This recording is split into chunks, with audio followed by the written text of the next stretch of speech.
tenho algumas perguntas para os três, mas eu vou abrir primeiro para o público, né? Caso as pessoas queiram se manifestar. O microfone está ali, se alguém tiver interesse em fazer alguma pergunta. Não é uma pergunta, é um comentário, assim, uma reflexão. Eu sei que é sempre um pouco antipático essa coisa de fazer comentário ao invés de pergunta, mas eu me senti instigada pela tua fala, Danilo, porque me remeteu muito a esse processo hoje que a criminologia estuda, da criminologia cultural, né? Dessa aplicação seletiva do direito penal, e tu traz uma realidade que é urbana, mas cuja estrutura é totalmente aplicável à realidade, por exemplo, de povos e comunidades tradicionais, quando a gente fala da produção de medicamentos, da produção de fitoterápicos, né? Não, você pode produzir fitoterápico desde que você eleve o seu nível de produção ao nível de uma empresa multinacional de fármacos. A mesma coisa para alimentação. Você pode produzir seu queijo desde que você eleve, cumpra requisitos que a grande indústria alimentícia cumpre. Então, é uma reflexão que o quanto é estrutural realmente, né? Essa lógica e essa aplicação seletiva realmente. E aí o direito penal é um lugar de conforto para essa aplicação seletiva, né, da legislação e discriminatória, né, que se baseia mesmo numa discriminação cultural.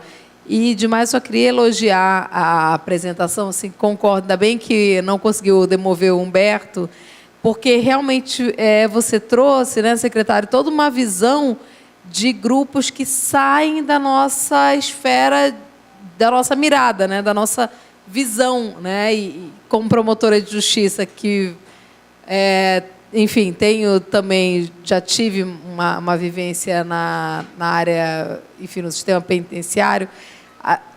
Eu realmente fiquei impressionada com essa estrutura de trabalho que vocês conseguem fazer, e acho que vocês têm que inscrever nesses prêmios nacionais, inovarem, porque tem que dar visibilidade.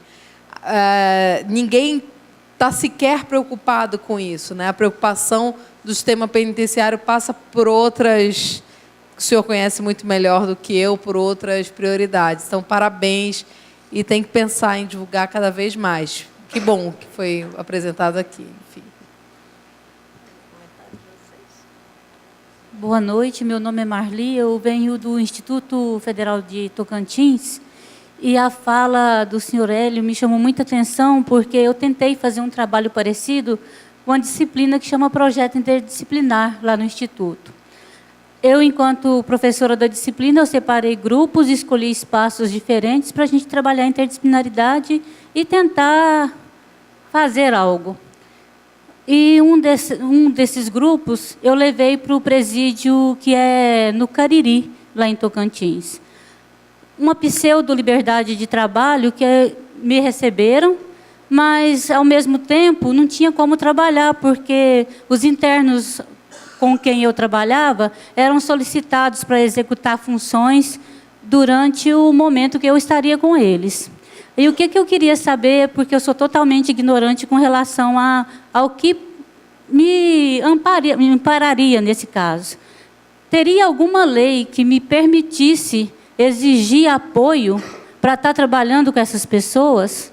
Porque fui recebida, me deram liberdade para entrar, permitir os meus alunos, mas ocupavam os internos com quem eu trabalhava e eu não sabia o que fazer.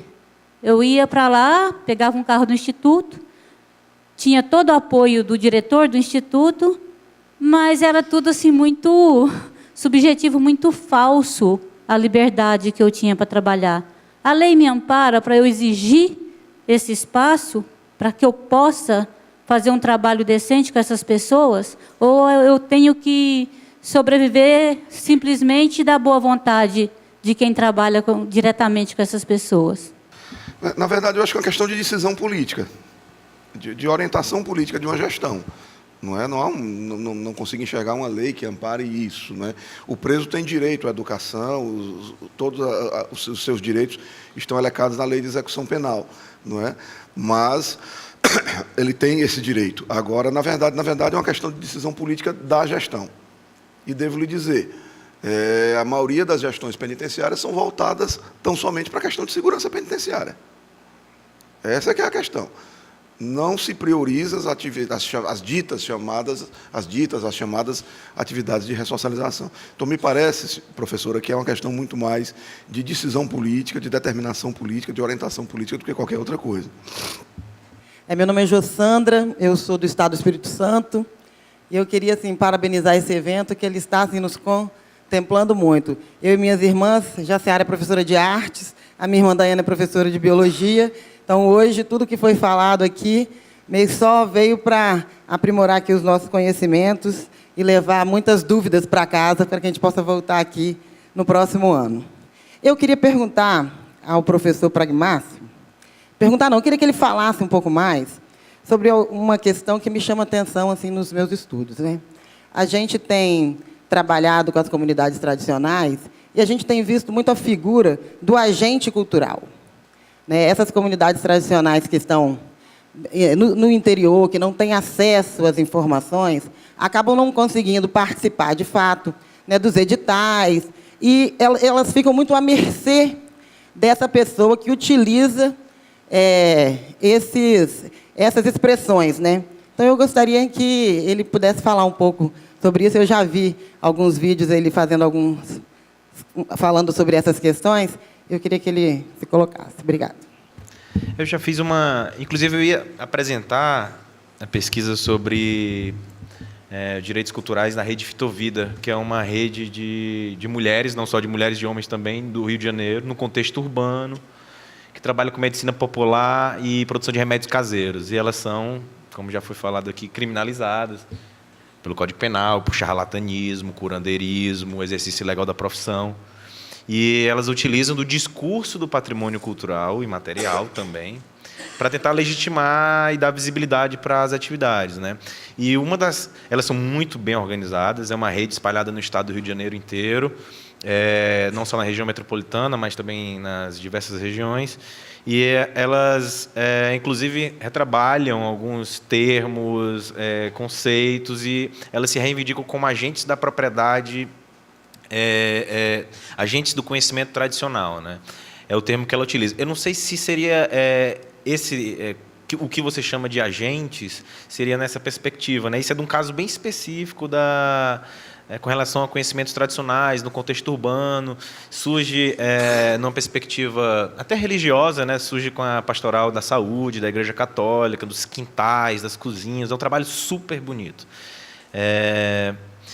Mas o que eu queria mostrar com esse meu exemplo é como o patrimônio, e aí o patrimônio cultural e material também, ele serve para dar visibilidade para esses grupos subalternizados, que não têm fala, que não têm visibilidade, que são criminalizados por seus saberes, por seus fazeres, pelos seus conhecimentos, que deveriam ser tão reconhecidos quanto os saberes acadêmicos, científicos e outros tipos, Agora, se depois eu não respondi exatamente o que você queria, a gente pode conversar depois para tentar afinar esse discurso.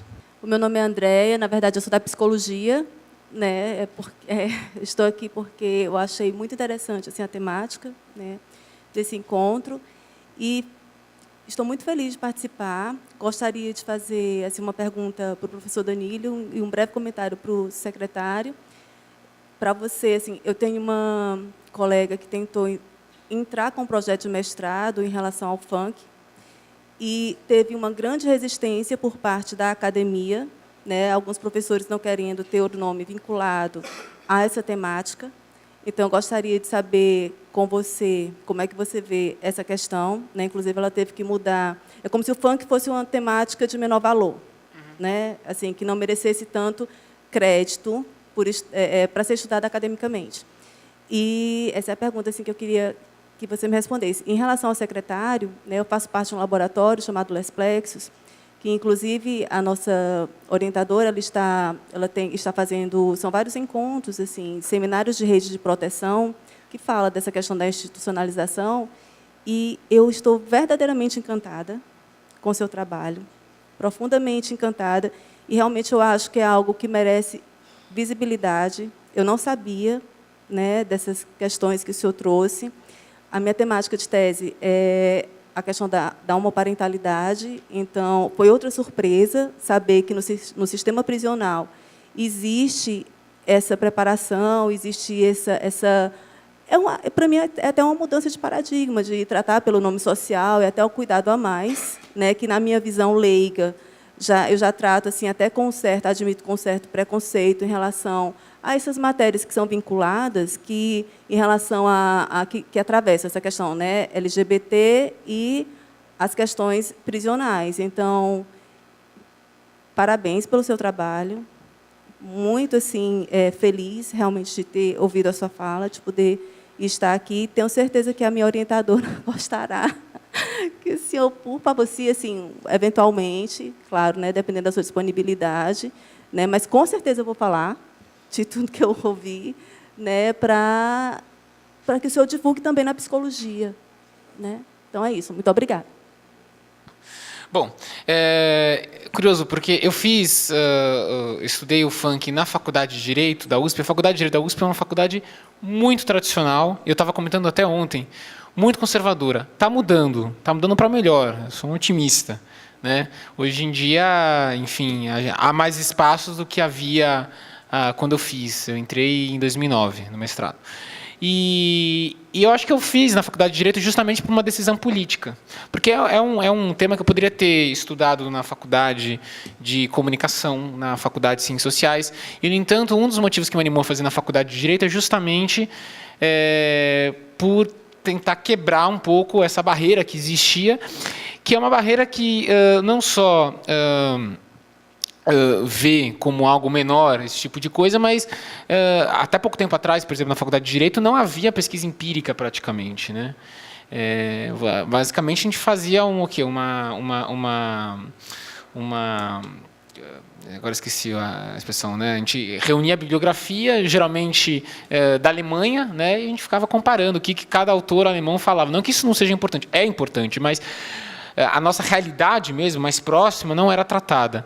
Eu tive sorte, porque eu tive orientador, né, Sérgio Salomão Checaira, acho que o crédito tem que ser dado, da área de criminologia, que tem uma cabeça bastante aberta e aceitou com braços abertos. Agora, verdade seja dita também, para minha surpresa, eu consegui as duas bolsas que eu pleiteei, tanto a FAPESP quanto o CNPq. E a bolsa do CNPq, que foi a minha bolsa de mestrado, ela foi definida internamente dentro da faculdade. Então, foi um tema que foi muito bem recebido, né, para minha surpresa. Agora, você vê que até hoje causa ruído. Eu me lembro há pouco tempo, quando o projeto que passou em primeiro lugar na faculdade de, eu não sei se é antropologia ou de comunicação da Federal Fluminense, era sobre a Valesca Popozuda, né, Maipúcia ao Poder, da Mariana, orientada pela Adriana Facina. E foi um escândalo, né? Como o dinheiro público financiando esse tipo de coisa.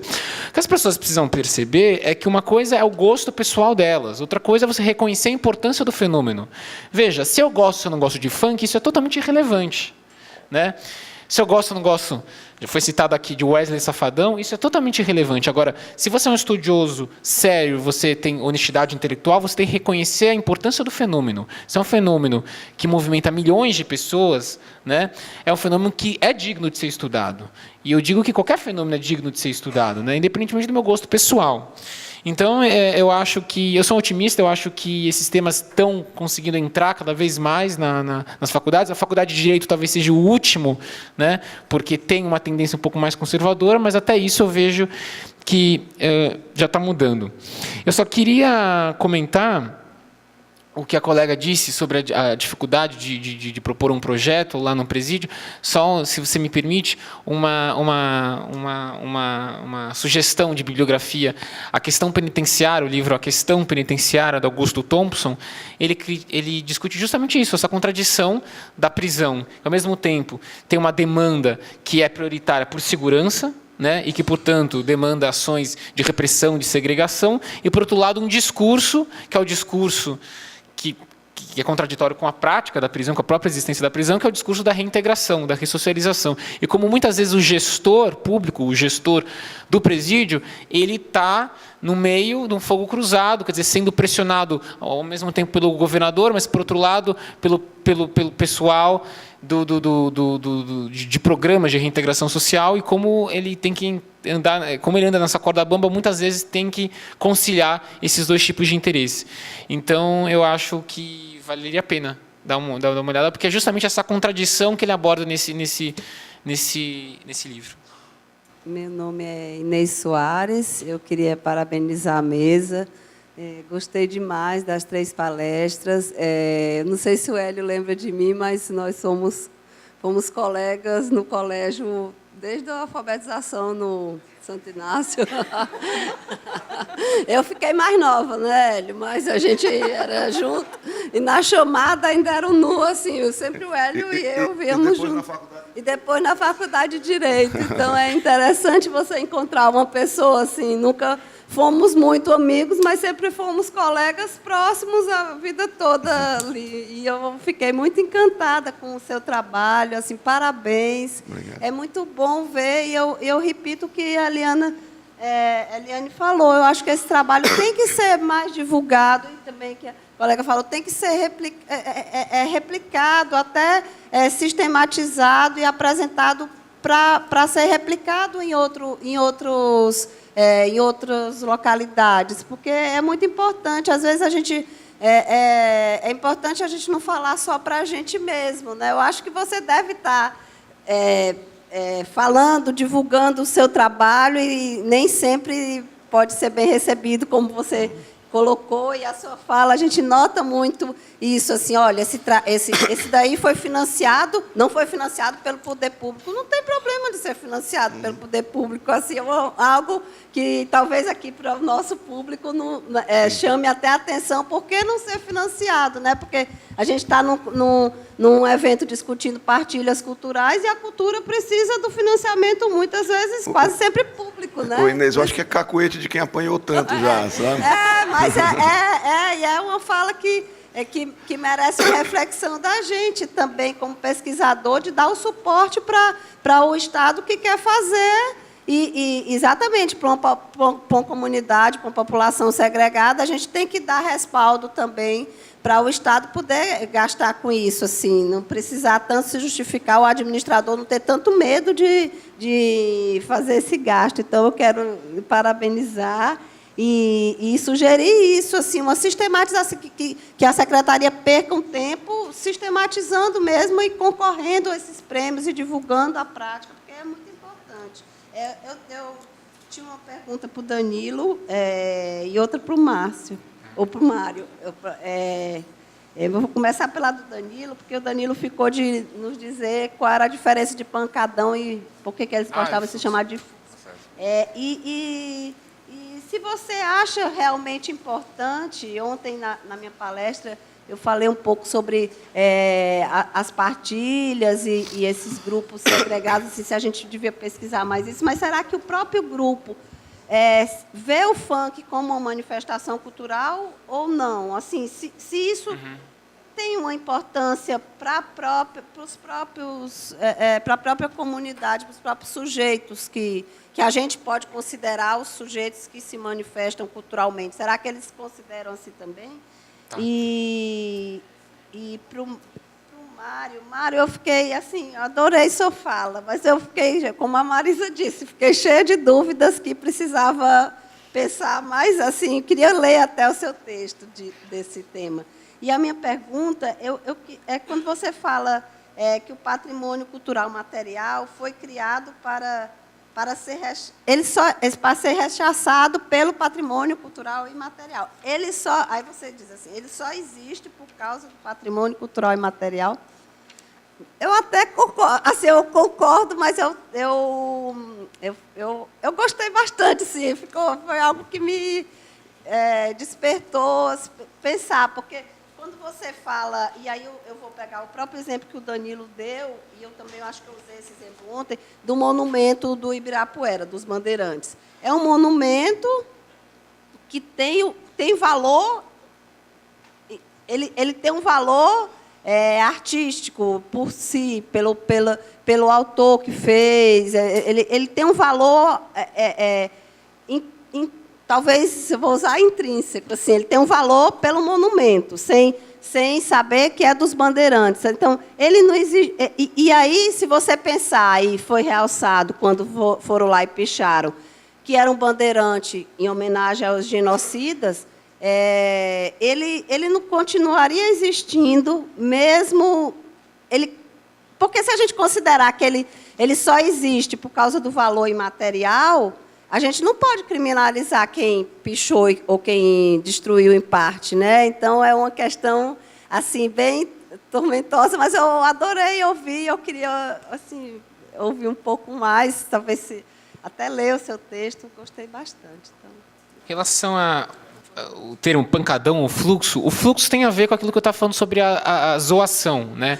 Quer dizer, a ideia de ser móvel, né, de ocupar os espaços, de ocupar o espaço público, né, de circular pela cidade, né, o arrastão, famigerado arrastão de 92, que segundo Hermano Viana, que deu origem à criminalização do funk, né, a partir daquele momento, de um arrastão que supostamente ocorreu na Praia do Arpoador, às vésperas do segundo turno da eleição. Aliás, eu não me surpreendo se houver, nas próximas semanas no Rio de Janeiro, um arrastão. Tá? Já estou falando, está registrado, porque em 92, quando Benedita da Silva, mulher negra favelada, tinha chances reais de ganhar o segundo turno na eleição municipal do Rio de Janeiro, misteriosamente houve um suposto arrastão que deixou as pessoas em pânico e ganhou César Maia. Mas tudo bem.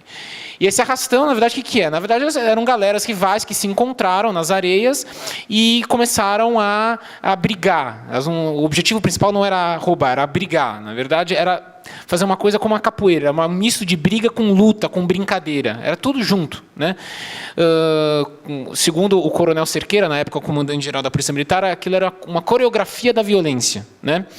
E essa briga reproduzia algo que já existia nos bares do Rio de Janeiro e que as pessoas não estavam habituadas, que eram chamados bailes de corredor, que tinham um lado A, um lado B, e eles simulavam uma briga no meio. Pensa, por exemplo, no show de punk, né, que formam aquelas rodinhas, as pessoas ficam se batendo. Quem não é daquela cultura, olha aquilo e vê aquilo apenas como uma selvageria sem sentido. Quem faz parte daquela cultura e conhece os códigos, vê que aquilo, de fato, é violento, mas que faz parte da própria cultura punk, denunciar a violência da sociedade por meio das suas vestes, por meio das suas danças. O pancadão, portanto, ao mesmo tempo que ele faz referência ao ritmo bem marcado da batida, né, e da próprio baile de pancadaria que existia no Rio de Janeiro, que não existe mais, ele foi apropriado pela mídia justamente para denunciar como esses bailes, enfim, fazem uso de som muito alto, poluição sonora. E o fluxo, né, tem essa ideia de circular pela cidade, de ser móvel, transgredir as fronteiras, né? E em relação a se os funkeiros eles estão ou não estão interessados em serem reconhecidos, um erro que é muito usual é você tratar o funkeiro como se fosse uma coisa só, uma coisa homogênea, e não reconhecer que é um grupo como qualquer outro, cheio de contradições, cheio de conflitos internos, um grupo extremamente heterogêneo. Então, de fato, é engraçado, eu que pesquisei isso, percebi, né, que há uma grande parte dos funkeiros não estão nem aí se eles são reconhecidos, se eles são objeto de estudos, né? Eles não estão nem aí, eles não querem saber, né? E, na verdade, o fato de ocorrer de uma forma clandestina ou deles serem perseguidos pela polícia é até parte do atrativo, porque existe a adrenalina do risco. Agora, existe uma parte considerável de funkeiros que não, esses, né, têm uma outra visão, acham que o setor precisa se profissionalizar, que tem que se organizar. Então, no Rio de Janeiro, por exemplo, existe a APA Funk, que é a Associação dos Profissionais e Amigos do Funk, fundados, entre outros, pelo MC Leonardo, que, inclusive, agora está na campanha do Freixo. Eles que lutaram para a aprovação da lei de 2009 que reconhece o funk como manifestação cultural. E qual a importância disso? Porque, a partir do momento que é reconhecido como manifestação cultural, pode haver, como houve no Rio de Janeiro, editais específicos para projetos culturais do funk, que financiem não só bailes, mas livros, enfim, né? É claro que isso existe uma resistência muito grande, né? Assim como tem uma parte do eleitorado reclama que dinheiro público está financiando financiando programas culturais dentro dos presídios. Imagina, financiar, dinheiro público financiar baile funk, isso é um horror para grande parte da população. E só para encerrar, né, a resposta, a lei 15.777 de 2013, de autoria dos vereadores Antônio Carlos Rodrigues, Dalton Silvano e Coronel Camilo, proíbe o uso de aparelhos de som nas vias e logradouros públicos, mas exclui dessa proibição veículos... Alô? Perdão. Aparelhos de som utilizados em veículos automotores em movimento, veículos profissionais previamente adequados à legislação vigente e devidamente autorizados, e também veículos publicitários e utilizados em manifestações sindicais e populares. Ora, portanto, se o funk é reconhecido como uma manifestação cultural, eu poderia, juridicamente, reivindicar que ele está excluído dessa proibição. Então, é estratégico. E existe aqui, assim como no Rio de Janeiro existe a APAFunk, em São Paulo existe um coletivo de funkeiros que formou o movimento Território Funk, né, a Liga do Funk e outros, que começaram a se articular politicamente, principalmente com o Netinho de Paula, na época, no PCdoB, secretário da Igualdade Racial, e com a Alessi Brandão, que na época era deputado estadual pelo PCdoB, e foram recebidos pelo prefeito Fernando Haddad, na época pelo secretário municipal de Cultura, Juca Ferreira, e houve uma negociação entre e esse movimento, até porque, para o poder público, é muito cômodo que eles se organizem, porque você sabe com quem negociar. O movimento que não tem líderes, uma liderança vertical, o poder público sempre tem uma dificuldade muito grande de negociar, porque não sabe com quem conversar. Porque não existe uma representatividade. Quer dizer, eu negocio com um grupo de jovens de uma determinada região, mas eles respondem só por eles. Eles não vão responder pelos jovens da outra região. Então, essa é uma grande dificuldade. Então, respondendo a sua pergunta, depende. Uma parte dos funkeiros não está interessado nesse assunto, não quer saber, é irrelevante. E outra parte, uma parte mais organizada, sim, está interessado, está se articulando politicamente para que o funk seja reconhecido como manifestação cultural.